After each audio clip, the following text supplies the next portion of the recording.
Imagine waking up one morning to find that your prized possession, a brand new supercar, has lost a staggering 50% of its value overnight.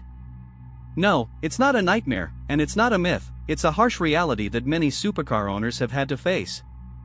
The world of high-performance cars is often shrouded in glamour and excitement, but beneath the sleek designs and roaring engines lies a dark secret: supercar depreciation.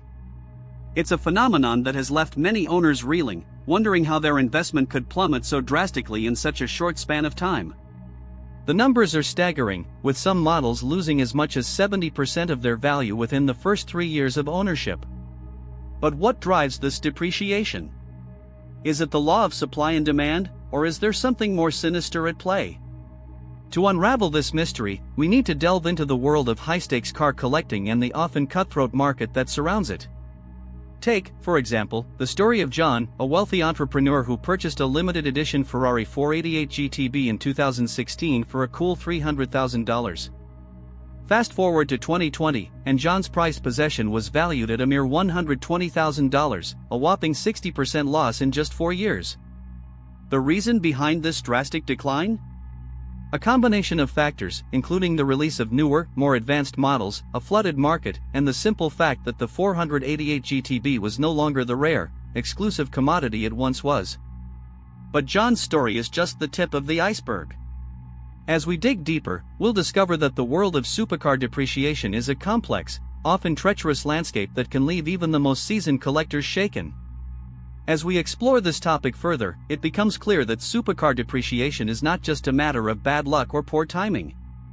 There are specific factors at play, including the brand, model, and production numbers.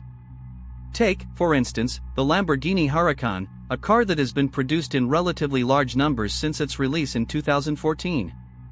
With over 20,000 units sold worldwide, the Huracan is no longer the rare, exotic beast it once was, and as a result, its value has taken a significant hit.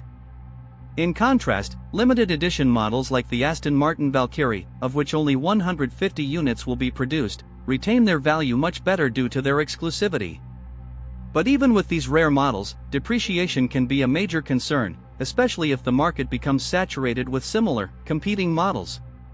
The used car market is a multi-billion-dollar industry, with thousands of dealerships and private sellers vying for attention. In this crowded landscape, it's not uncommon for prices to fluctuate wildly, often based on nothing more than speculation and hype.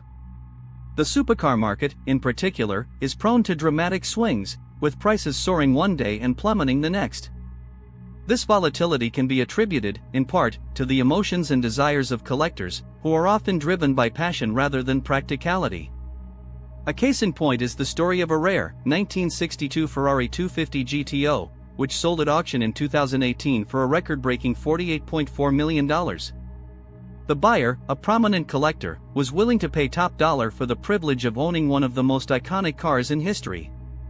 But what happens when the hype dies down, and the market corrects itself? The answer, as we'll see, is often a precipitous decline in value. The numbers are telling. According to a study by the automotive research firm, IC Cars, the average depreciation rate for a supercar is around 40% within the first 3 years of ownership. Some models, like the McLaren 570S, can lose as much as 50% of their value in the same timeframe. These statistics are not just alarming, they're a stark reminder that the supercar market is a high-risk, high-reward environment, where fortunes can be made and lost in the blink of an eye. But what about the manufacturers themselves? Do they have a role to play in this drama, or are they simply innocent bystanders? As we'll discover, the truth is more complex, involving a delicate balance of supply and demand, marketing strategies, and the ever-present pursuit of profit. To understand the root causes of supercar depreciation, we need to examine the production process and the business model of luxury car manufacturers. Take, for example, the case of Bugatti, a brand synonymous with exclusivity and opulence. With a production run of just 500 units for the Chiron, Bugatti has created an aura of scarcity around its flagship model. But what happens when the production run ends, and the market is flooded with used Chirons? The answer, as we'll see, is a stark illustration of the dangers of overproduction and the importance of maintaining exclusivity in the world of supercars. As we continue to unravel the mystery of supercar depreciation, we'll encounter a cast of characters, from shrewd collectors to cunning dealers, each with their own story to tell and secrets to keep. The world of supercars is a complex, often confusing place, where fortunes are made and lost with alarming regularity. As we delve deeper into the story, we'll encounter tales of greed, speculation, and downright deception. But we'll also meet the heroes of our story, the collectors, enthusiasts, and industry insiders who are fighting to preserve the value of these incredible machines. Their stories, often marked by triumph and tragedy, will serve as a reminder that the world of supercars is not just about numbers and statistics, it's about people, passion, and the pursuit of the ultimate driving experience. As we navigate the twists and turns of this narrative, we'll begin to uncover the shocking truth about supercar depreciation, a truth that will challenge our assumptions and leave us questioning everything we thought we knew about the world of supercars. As we dig deeper, we'll discover that the depreciation curve of these high-performance vehicles is far more complex than we ever imagined. It's a curve that's influenced by a multitude of factors, including production numbers, market demand, and even the reputation of the manufacturer. Take, for example, the limited edition Ferrari LaFerrari.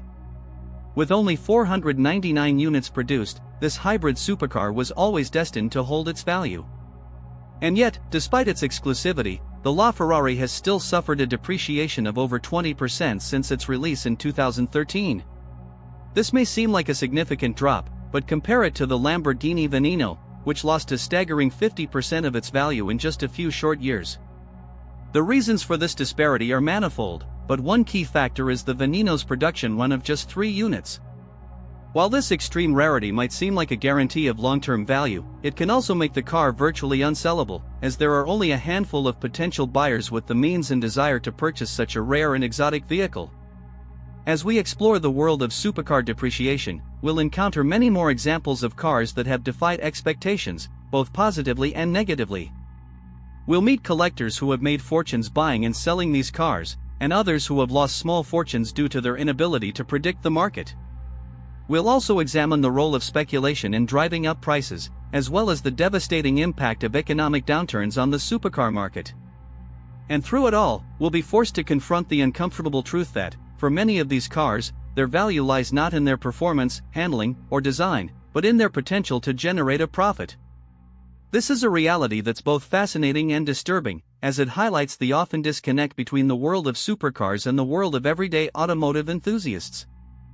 One of the most revealing aspects of our investigation is the way in which certain manufacturers have managed to buck the trend of depreciation. Porsche, for example, has long been renowned for building cars that hold their value exceptionally well. The 911, in particular, has become a byword for long-term appreciation, with some models increasing in value by as much as 50% over the past decade. But what sets Porsche apart from its competitors? Is it the company's commitment to building cars that are both beautiful and functional, or is it something more intangible, such as the brand's reputation for excellence and its loyal community of enthusiasts? Whatever the reason, it's clear that Porsche has managed to create a unique ecosystem that supports the long-term value of its cars, and it's an ecosystem that other manufacturers would do well to emulate. As we near the end of our journey, we're left with more questions than answers. What does the future hold for the world of supercars, and how will the industry respond to the challenges of depreciation? Will we see a shift towards more sustainable, eco-friendly models, or will the pursuit of power and performance continue to drive the market?